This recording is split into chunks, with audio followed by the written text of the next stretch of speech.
Kia ora, g'day, welcome back once again here with part 6 to the episode 3 of the Mountain and Arctic Warfare Cadre course. So let's jump back in.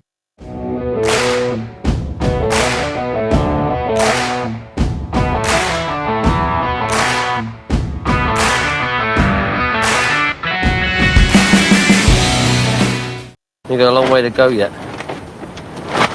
If you're going to start getting worn down, as I can see the looks of you that you are, you ain't going to make it right to the very end.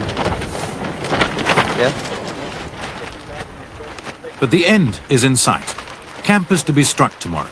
Day 7 of what had been planned as a 10-day exercise. Great. You're living like kings now. The management have deemed that a mild November has made conditions too soft. Goodwill is re-established by rewarding each man with a single boiled sweet. Okay. Before I forget, this little present to belong with. Cheers. I don't, can I have a cigarette instead? Can I have a smoker? Got enough smoke down here.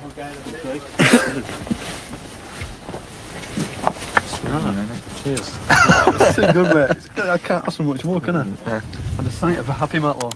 They have yet, of course, to encounter the snow and ice that is to be their ultimate fighting terrain. But even here, any man could have quit had he wanted.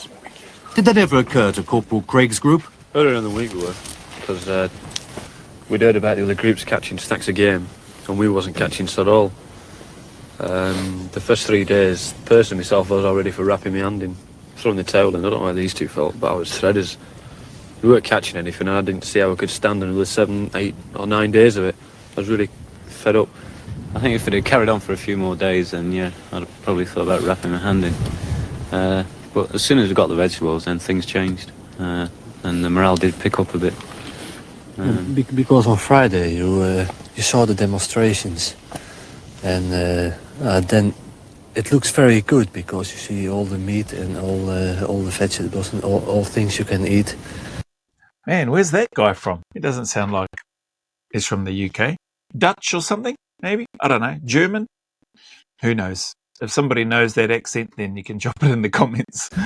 And after 2 days, when you haven't catch anything, then it's boring. That's when you definitely need to keep yourself busy. You need to find ways to keep yourself busy when you're in a situation like that. And it's hard because you want to try to balance out not using up too much energy versus sitting around being idle, being maybe depressed, just thinking about food constantly versus using some energy to try to be as productive as you can. And it can be a challenge. With no enemy to liven things up, what do they do to combat the tedium? The big advantage of this week is that I had a lot of time to think about my girlfriend. That was very nice because the other weeks you are working so hard that It sounds like what's his name? Jibe Gastra, the Dutch destroyer. Check out his channel. He does a whole bunch of burpees and calisthenics and lifts weights and stuff as well. Awesome guy. One of the cool quotes that I remember from him when I interviewed him a while back was, "I hate lazy people." And I love that comment from him. But when I'm listening to this guy, he sounds sort of like Mr. Gastra. nearly no time left to think about your girlfriend. And this was a good time. I tried not doing that because whenever I thought of my missus, it made me get depressed. But when I'd be thinking about... No, I didn't mean it like that. Fair one. No, but when I was thinking about the work we've got to do and the food we've got to try and get and where we're going to go and what we're going to do next and getting the peat and getting the fire going, I was busy and my mind was occupying. It wasn't so bad. But when I stop and think about, my family, mother and father, brothers and sisters, my wife and kids, I'd feel really depressed and think, shit, let's get out of this place. I've had enough. Why should I be here? I don't have to be. I'm a volunteer. I must be puddled. But when I was thinking about other things, it was all right. But as soon as I started thinking about home, I was depressed as hell. So I just stopped thinking about it. Try not to think about it. What have you learned? I think it's just how hard it is to survive and keep going. You think it's going to be a lot easier than it really is. Specifically, what have your difficulties been? Tiredness, I think. Going just the simplest chores. after a while. It's hard work. My hat keeps on falling off. But apart from that, it's not too bad. How are you? Fine. Yeah, yesterday we got 2 rabbits. Yeah. He's come to show us his slippers. These slippers. Oh yes, I like that. Furry side inwards. Oh. Tails on the front instead of the back. Right. Yeah, feeling. Anything for sheep ticks? Have you got sheep ticks? Have I? Have a look. Probably all got them after when showing it. No, I just had mine in between my fingers. You keep them where you want. I found them every day up to yet. Oh, it's going to rain in a minute. Things. What do you want to say? It's only got around your wrist. I thought you had them before you came out, digger. They're crabs. They're crabs. Right. Pick them up. Tomorrow, Digger, I want you and your band of merry men to meet the transport there at 8:05. Okay, so you happy? Yep. Yeah. Good. You'll survive till tomorrow, will you? We got enough Just about. spuds. Good. Just wipe the smile off my face now. Well, later. Oh, before I forget, Oh, Mars bar. I've got something for you. No, not a Mars bar. Galaxy picnic. Picnic. Is that what you want? Galaxy or Mars bar or picnic? Absolutely. Marathon. There's just the two there. There's another one. You're supposed to hand them out, you know. No, we'll fight. Oh, we don't have to Oh, fight a red over one. the colours. What are you going to do? Boil it or roast it? Well, this is up to you. You can make tea. You make tea out of it. No, I do. I might just suck it. Suck it and see. So the bishop is that. Different from rose hips. Right, we'll see you later. Normal Yeah, tomorrow just doing Don't be late. 5 past. Set the alarm. Straight in the back. My bladder will crack me up by then.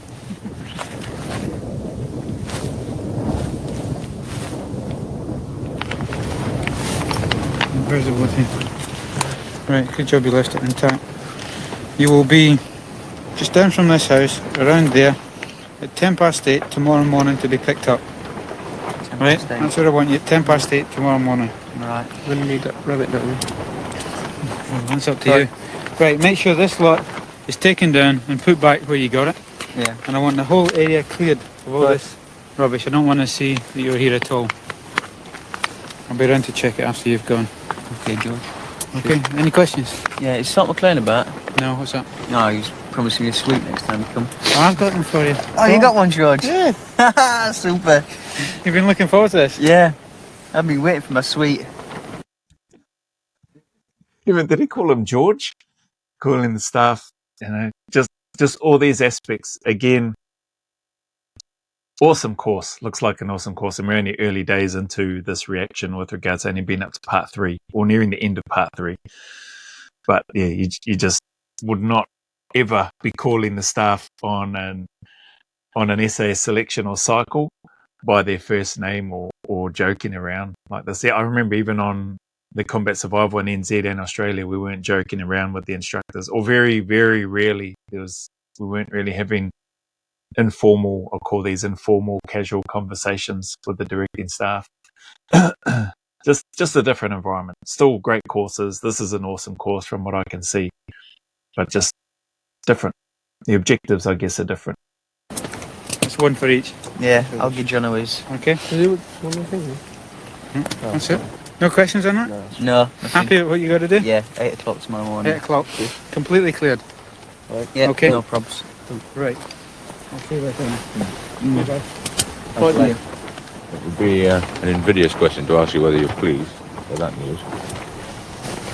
No, I like it here. Super. How have you been getting on? What have you learnt? Well, we had the talking to the other day. We've been existing as opposed to living, really. I think if you see what I mean. Yeah. We were getting by all right, but obviously they went to the Rolls Royce, so we done the stove. We actually caught a rabbit. Have you seen him, have you? Yeah, sure. Yeah. Smoked him. Yeah. He almost got it. So I thought we'd better save it anyway for the rainy day. You'd worked it out right. Yeah, but there's more.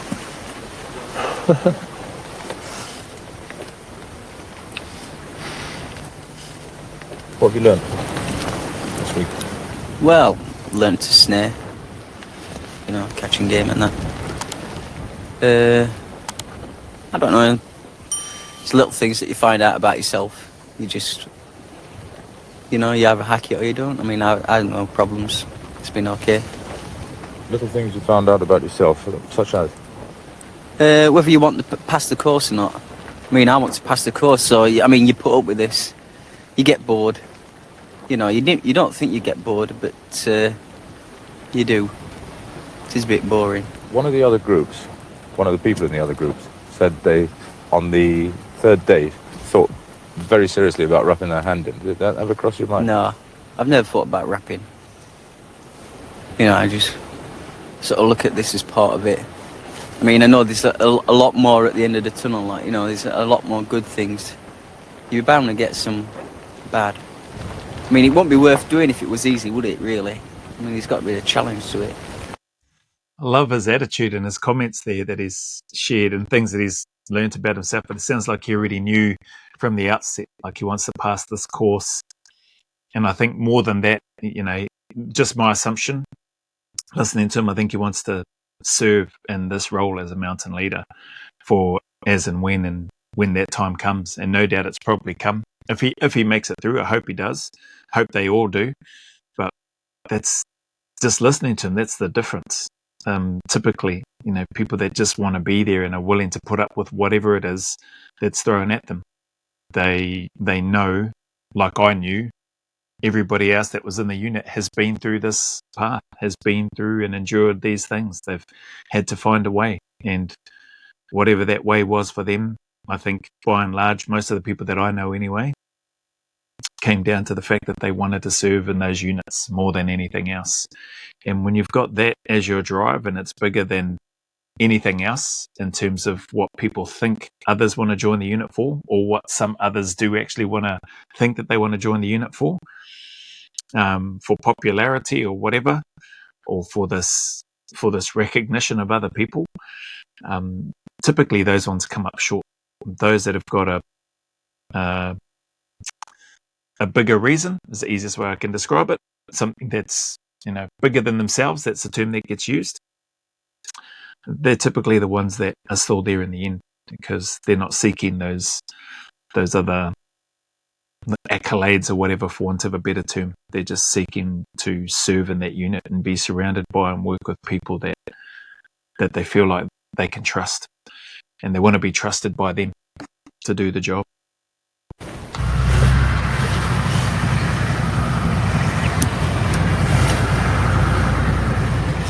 They think it's over, but it's not. As the transport arrives to collect them, they are to discover that their end-of-term euphoria is premature. Off to another area.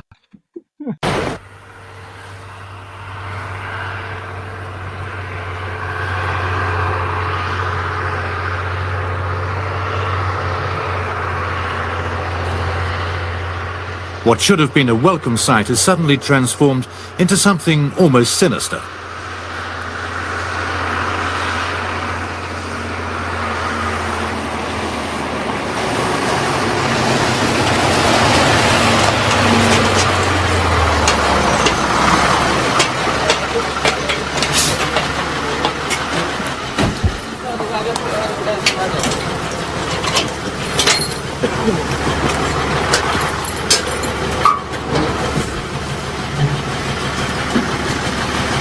From now on, you'll be known by these numbers.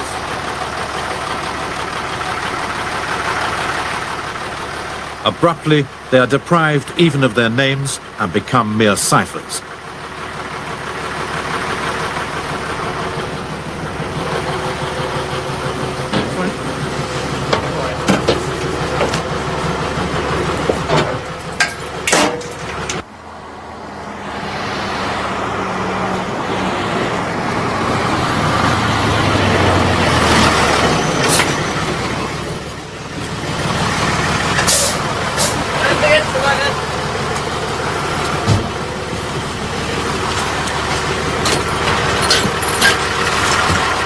From now on, you'll be known by these numbers only.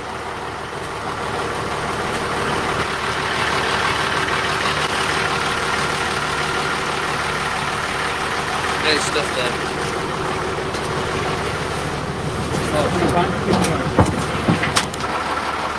Even the right of expectation has been snatched away from them again, just as it would be if they'd been caught behind enemy lines.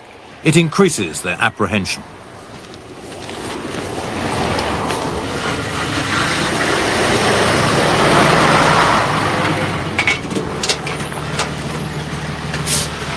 Inside the wagon, hands inside the wagon.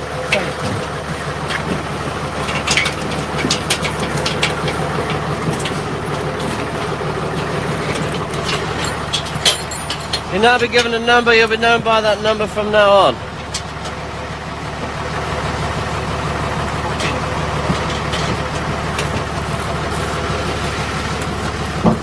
Please right up, keep quiet.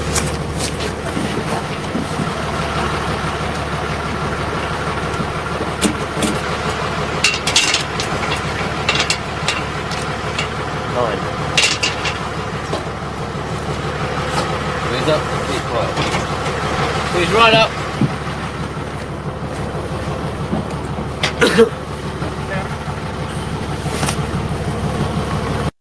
Surprising that old mate has still been allowed to keep his red or orange hoodie. I thought they had to put everything back or, get rid of the things that they had found. But maybe it's not such a big deal with regards to, I suppose the other guys have got their rabbit hats that they made out of the game that they caught.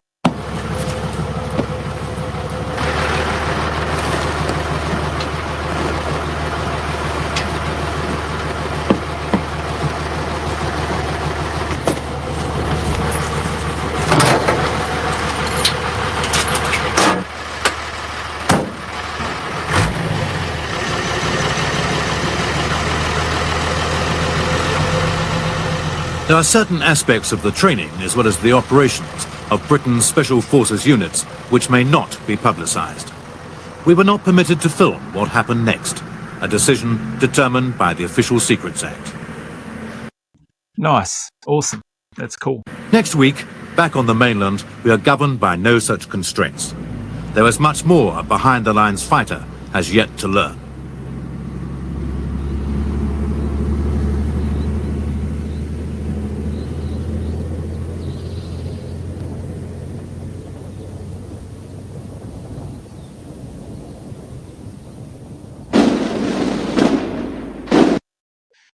That's cool. Maybe they went into a resistance to interrogation phase. Maybe they went into a next phase of the combat survival with a hunter force and then into a resistance to interrogation phase. Who knows? But I think that's cool that they've left out, chunks of this course, and rightly so too. It's good. Anyway, that's that one. Shorter than the usual reactions. But not surprising given that I managed to get over halfway with the other reaction to this third episode. So but as always, appreciate your time, if you stuck around and made it this far. Thank you very much for your support, as always. And with that being said, the message is the same. Any challenges or trials that you may be going through, man, just keep turning up, put one foot in front of the other, take one day at a time, keep staying in the fight. Things can do and will get better if you want them to, I promise you that. That's been my experience. As lonely and as hard and as miserable and as dark as those times may seem, I promise you things can do and will get better if you want them to. So just stick at it. There is a light at the end of that tunnel and the sun will shine again. As always, go always a little further. Remember, who dares wins and who cares wins. And until the next video, there's a big mana wave coming from me to you, filled with my aroha, respect, appreciation and gratitude for you all.